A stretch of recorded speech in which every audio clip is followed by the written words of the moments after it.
Sattler Files. Welcome back to the Sattler Files, and the man who knows, well, a plethora of things about business and finance and, well, all sorts of really high-tech things about how we do business on a daily basis. Jamie Holroyd from Stratosfear, welcome along. Tom, how are you this week? Very well. There's a lot happening in business right at the moment, isn't there? Oh, Tom, look, I'm overflowing with excitement. We've got the federal budget, the federal election, the state budget, the dairy farmers are screaming, the banks are cutting jobs, it's all happening. So. Let's touch on some of those things. What's your take on the federal election to this point? After, a week and a half, 2 weeks, it seems like about 8 months, but it hasn't been that long, has it? Well, Tom, I'm a bit of a political junkie. I love the whole, the strategy and the execution. And I just got to tell you that for someone who's really into it, I'm just not interested. No, I'm the same. I'm right into it, the concept of it, but I'm finding it really underwhelming at the moment. Well, look, one thing I want to talk about is, for the last couple of months, we've had a theme every week, and the theme this week's going to be about people. And I was speaking of people.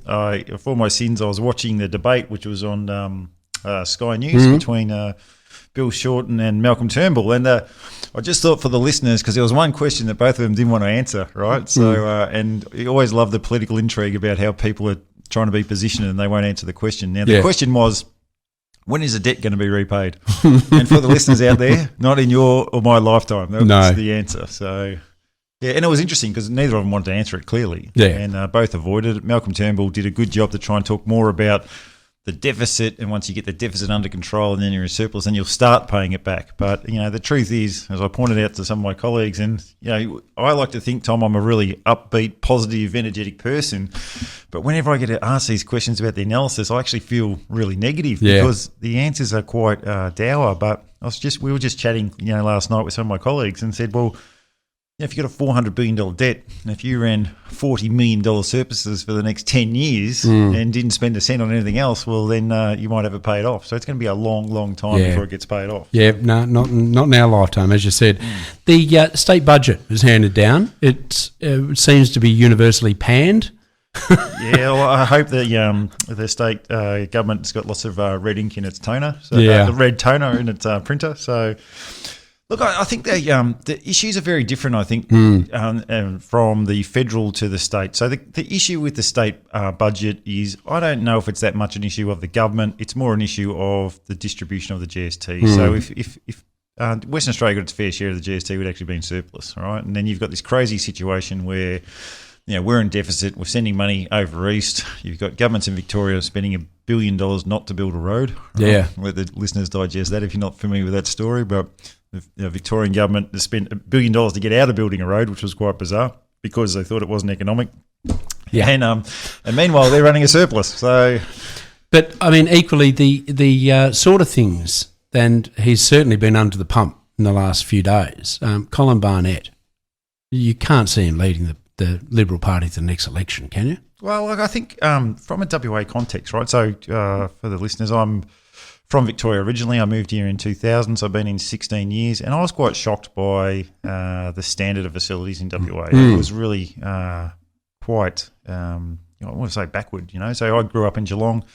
For example, I went to the Relay for Life. They used to have out at Perry Lake Stadium. Now in Geelong, they had two athletic stadiums, a little league athletic stadium out in northern suburbs, and then in town they had a Landy Field athletic track. And when I came to Perth and we went out to Perry Lakes, I just couldn't believe that was the state athletic stadium. And well, it was built for 1962 for the Commonwealth Olympics. Yeah, and Commonwealth Games. Not 1 cent spent on it since. No. My understanding is the issue was it became an asset of the council, and therefore the council never had the money to do it up. So I think that's correct, yeah. And it's really interesting how little nuances like that can have such a big impact. But in WA we've had a lot of catch up. So the government has spent a lot of money on hospitals, a lot of money on roads, and someone said the other day, yes, the state government debt's pretty high, but which of those assets would you not want them to build? Well, there's obviously the question mark over the stadium. There's the question mark over Elizabeth Keys. There's all these things that people say, well, what about? Mike Nahan, I know Mike a little bit personally, is not exactly the most affable bloke in the planet. And, of course, the accent doesn't help him in that sense, because I think it puts people off a little bit in that sense. And he's just...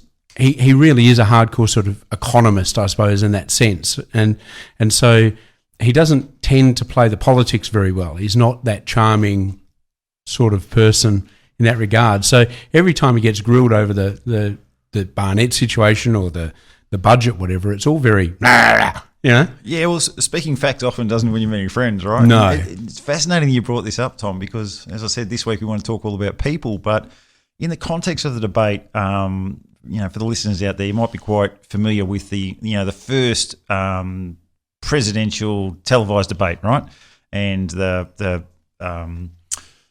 story goes that JFK was, you know, younger and more dynamic and was the first TV president, right? Yeah. But interestingly, it was only this week that I heard a lot of people say, if you watched that debate, you would have thought that Kennedy won it. If you listen to it on the radio, you would have thought that Nixon won it, right? I thought it was really interesting, actually. Yes. And exactly what you were sort of saying. It's sometimes not what you say, it's how you say it. And, you know, if you have an accent or if you are a matter of fact, doesn't mean, you know, you don't relate to us or you're not one of us or you don't understand, you know, or you're a bit harsher. So, you know, often it's not so much the message, it's, you know, how it's delivered. So The dairy farmer situation. We talked to Murray Corf about media. One of his favourite media people is Waleed Ali, who's jumped on the bandwagon this week and said, if we eat cheese, then we'll save the world. It's not that simple. As my understanding, and you're the finance guy, you're the economist here, but my basic understanding is that it's not about volumes that's the problem for the dairy farmers, it's about margins. So therefore, if they're not making enough money on their volume that they are doing, if you increase the volume and the output, you're just going to send them broke quicker. Well, there's a really interesting point, Tom, is that if you don't get your margins correct, and anyone who listens to the program regularly will know that we're massively focused on margins, but if you have a negative margin, if you grow your sales, you actually just go broke quicker. Yeah. So what's the issue? Again, little nuances that have massive implications, right? So the own brand stuff and everything else has come into play. So it's been very competitive in that market, in that dairy market. The issue is the farmers have had their offtake prices cut. And some of that cut's been retrospective, so back to the start of the year. So what's happened is two main buyers have really put the squeeze on the suppliers, right? Now, what's the issue? The farmers are saying, we're not going to make any money. Can we have some sort of government bailout or government assistance? Now, the problem with the industry is that their business model's broken. It's been broken for a long, long time, and often most people don't attend to their business model until it has an implication. So what's the problem with the business model? You've got two main buyers, right? Now, if you have two main buyers, you have very limited choice. They have enormous power. At some point, they're going to use that power, and there's going to be absolutely nothing you can do about it. And being a staple product, they then get into a price war because it's a loss leader effectively that reaches every household. So they go, that's the product to lead with. We get into a war. We start selling it for $1 a litre. Which doesn't give a margin for anyone, but that's okay because they're coming into our supermarket and they'll buy everything else. Well, and it's one of the things that often business people get caught up in. Well, at least I'm going to sell some volume, right? And they mistake volume for profit. Now, if you're selling high volume at thin margin, you have to execute exceptionally well. Yes. And you've got to find another channel to market. So we have another client that we've worked with on and off over the years. They have significant supply to Coles and Woolworths, and we've always been really nervous, right? So, you know, you're going to get yourself in exactly this situation where you can have two players, they're going to squeeze you, play you off one against the other. And this business has been really focused on producing exports, right? So to develop more markets, so make sure that you don't have that dependency. Now, the problem with having two suppliers, it's obvious to everybody that that's an issue. It's always going to be an issue when you have high customer concentrations. Now we get into the realm of what's the difference between what's important and what's urgent, right? So it's very, very important to have a diversified client base, but it's not urgent, right? Yes. It's only urgent when there's a problem. So what happens is we go along for years. Now suddenly it is urgent because clearly they can't make any money out of it. Now, the challenge with that other business that I mentioned before, they get squeezed by Coles and Woolworths, say, well, if you can't get the price down, we can't supply you. Now, what they've had to do is say, all right, we need to go away and reconfigure our business model. So how do we go away, pull more costs out of our business, flatten out the management structure, restructure, so at that level of turnover, we can actually make money. Now, in that case, they've had to do that. Now, whether the dairy farmers can do that or not, depends on their industry. So are they efficient? So the challenge is, in this sort of circumstance, who pays, right? Yeah. So if if the government bails out the dairy farmers, effectively is a government subsidy to the buyers, or is it a government subsidy to the supermarkets, right? And this is where all these issues get really complex. Yes. And, my view, as everyone will know, is the market will normally sort itself out. So the dairy farmers, unfortunately, and it sounds really harsh and a bit like Mike Nahan, Yep. unfortunately, that's just the situation they've got themselves into. Yeah. Interesting times. Now, people. It's sort of the cornerstone to everything, and it's also the cornerstone to pretty much every problem we have, isn't it? Well, look, it's interesting that often we think about businesses and we think about brands, but really a business is just a collection of people. So if you're not good at people management, you're always going to have an issue. And you'll always know that there's plenty of workers out there who say, well, work would be great if we didn't have any customers or we didn't have to deal with any staff. So yes. It's take us through it. I mean, how do you manage people? Well, look, I think that the starting point is, as you know, we work on a lot of business improvement, a lot of turnaround management, growth stories, and we do a lot of economic and financial modelling. But nearly always the biggest uplift in a business is in the people, right? So it's about how do you extract the most out of people? How do you get people who are so engaged that they want to contribute that sort of discretionary effort? Is there a focus, therefore, on exactly that, getting the most out of what you have, or is there a review situation at some point where you sit there and go, have I got the right people? Well, look, it's like a lot of things. I think the art and science and beauty of management is there's no hard and fast rules, right? So typically if you're an extreme of anything, it never really works. The truth is always somewhere in the middle. So if you look at the extremes, you've got, the old-fashioned, hard, disciplined, strict boss who sort of whips the workers and gets them to work. Yeah. At the other side, you've got the free fruit basket at work and everything's lovely and we'll supply everything and the workers will work as hard as they can. And the reality is both of those come with problems. So you've got to try and get that balance right in the middle. So it's how do you extract, and create that right culture for people. There's a fine line, isn't there, between when you're putting key people on, in particular, about getting people with the qualifications for growth, as opposed to what you can afford at the moment.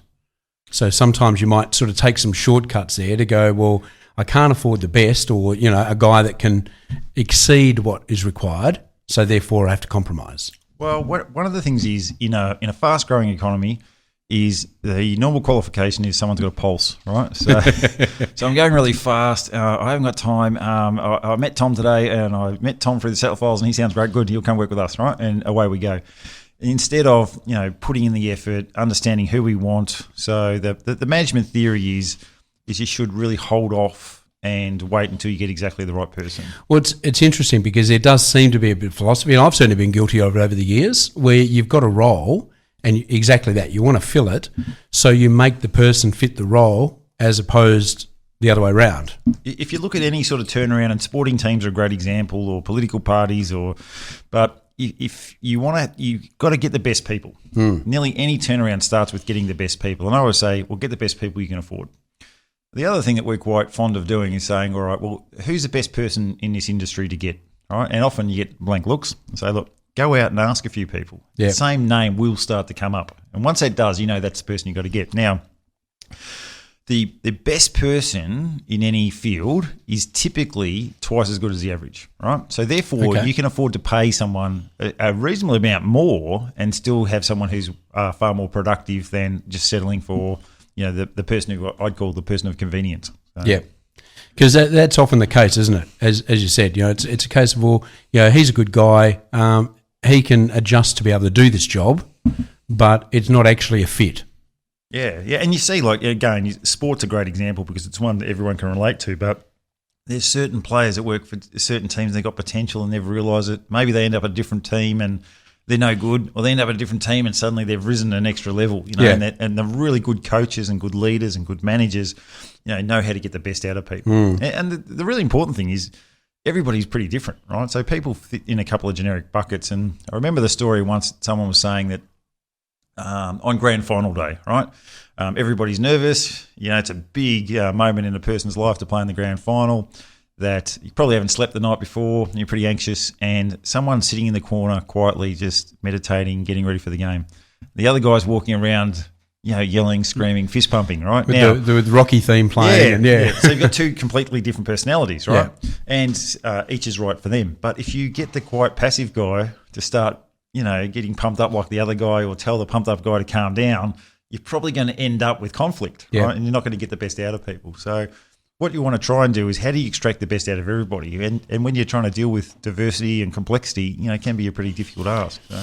In terms of the different types of people, you started on it then about the guy that sits there quietly, the guy who needs to be pumped up and everything else. You've got that sort of extremity in business every day, haven't you? You've got your different characteristics, you've got your dominant personalities, you've got your influences and all the rest. So the old disc profile stuff. But you've got people who therefore will dominate in their own way, and it may be to make a name for themselves as opposed for the business. They're competitive. They just want to outdo everyone else. It's not about the bigger picture. It's about their picture.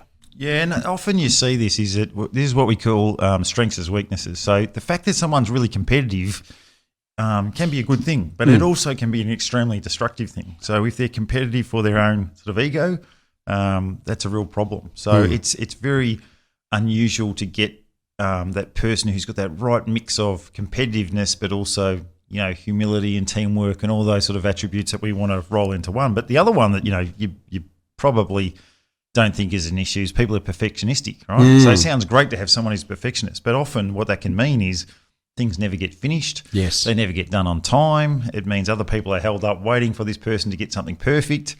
Now, again, it's about getting this balance right. So we want it as perfect as we can, but we also need to get on with stuff as well. Yeah. So. Yeah, we're in a deadline-driven world, that's for sure. Yeah. Yes, very much so. In terms of finding those people, we talk often about the benefits of bringing in experts. So, you're going to get your books done, you go to an accountant. You have a legal issue, you go to a lawyer.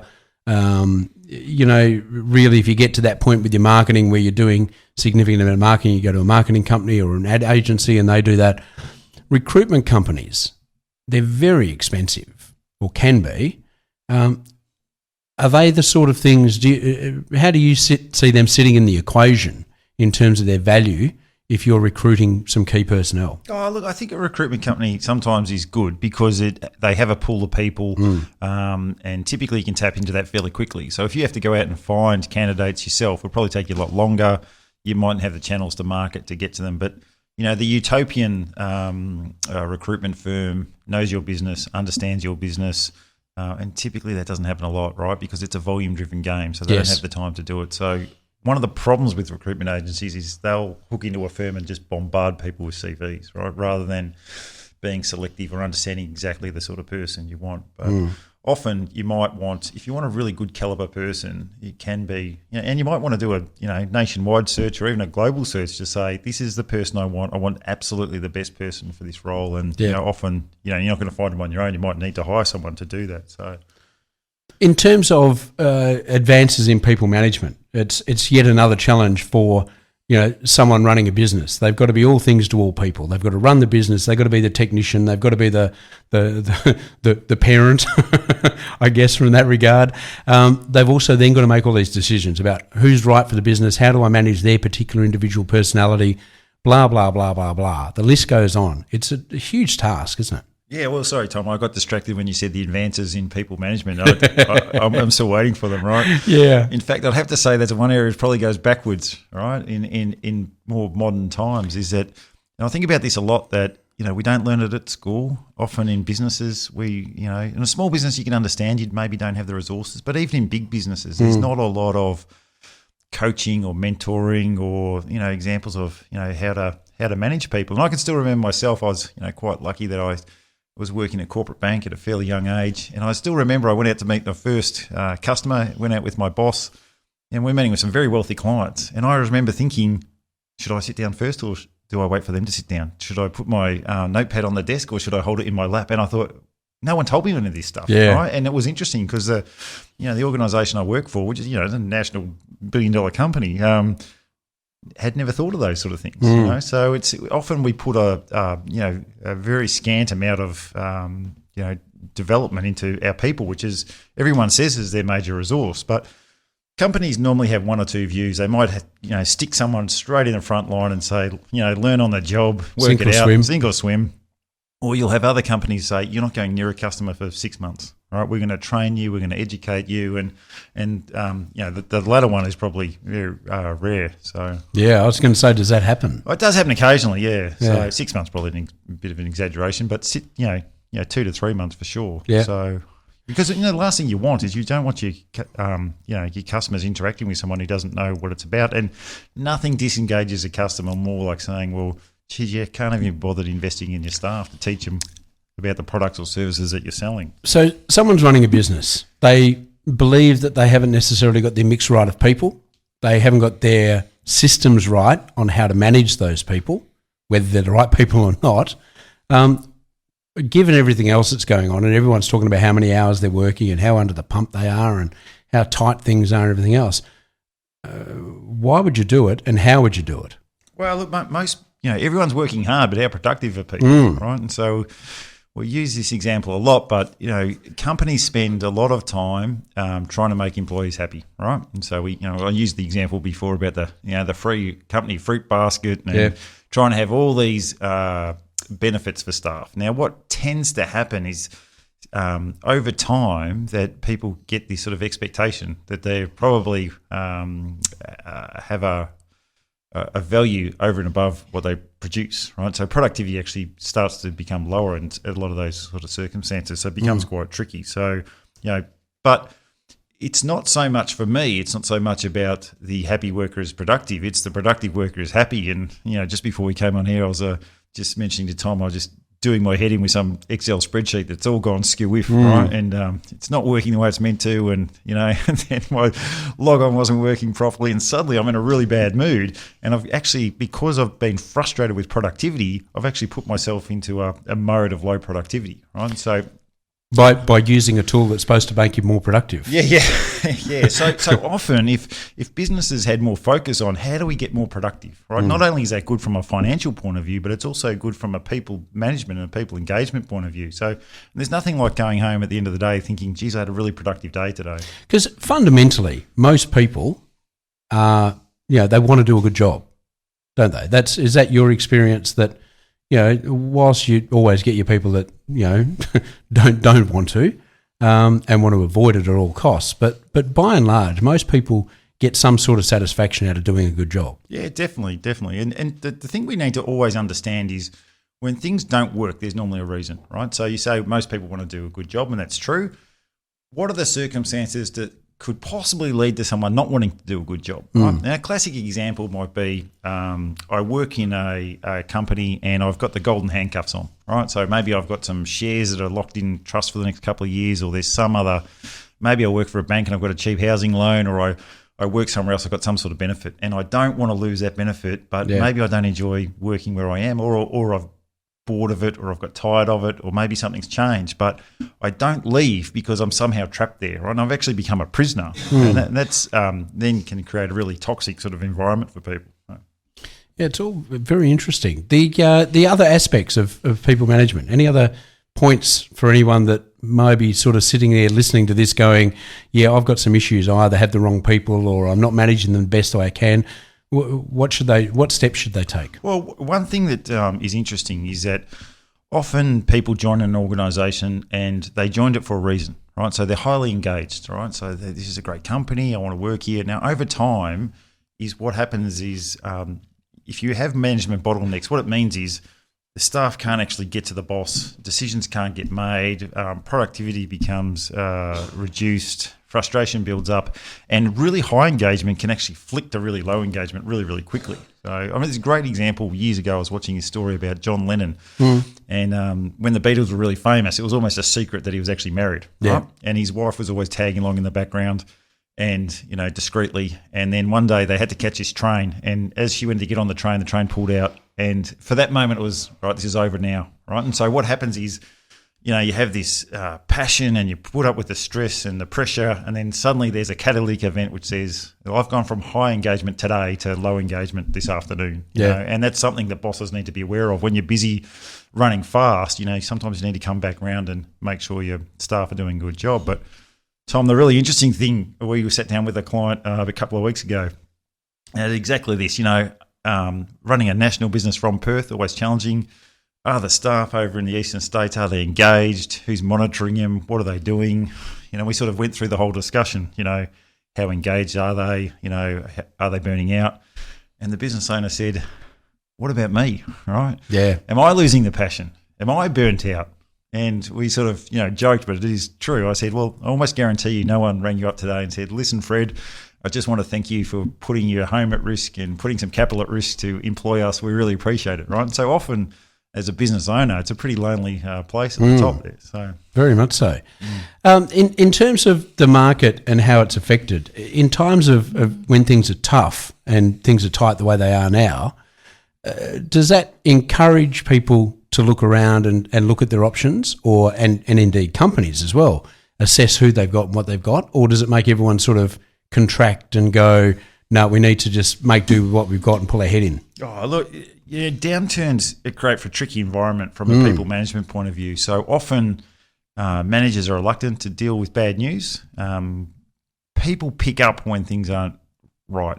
So they understand when the company's not doing well. Even if they're not looking at the numbers, you kind of feel it in the air, right? Yeah.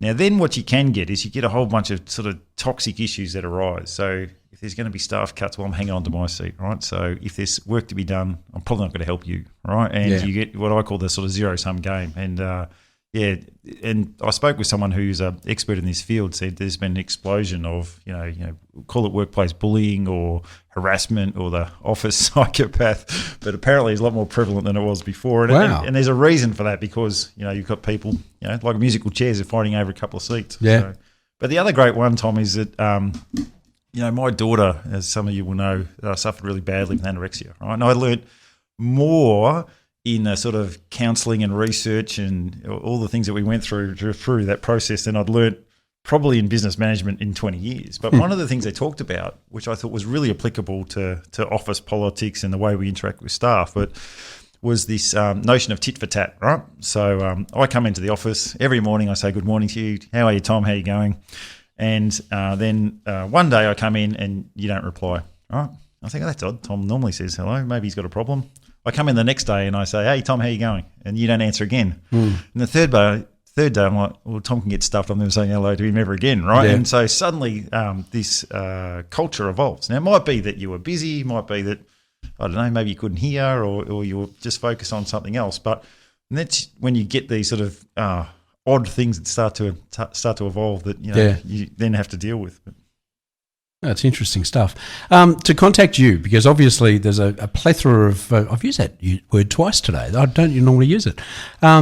In terms of like what you can do with a business that needs to have a look at where they are and where they want to go, to contact you, best way? The best way to contact us is probably via the Stratosfear website, which is stratosfear.com.au, and that's Stratosfear, F-E-A-R. Very much so. Always good to talk business with you. All right. No, thanks, Tom. And speak to you again very shortly. All right. Thank you. Jamie Holroyd, the Managing Director at Stratosfear. You can contact him at Stratosfear, that's FEAR.com.au, and we'll be back with more very shortly on the Sattler Files. This is the Sattler Files.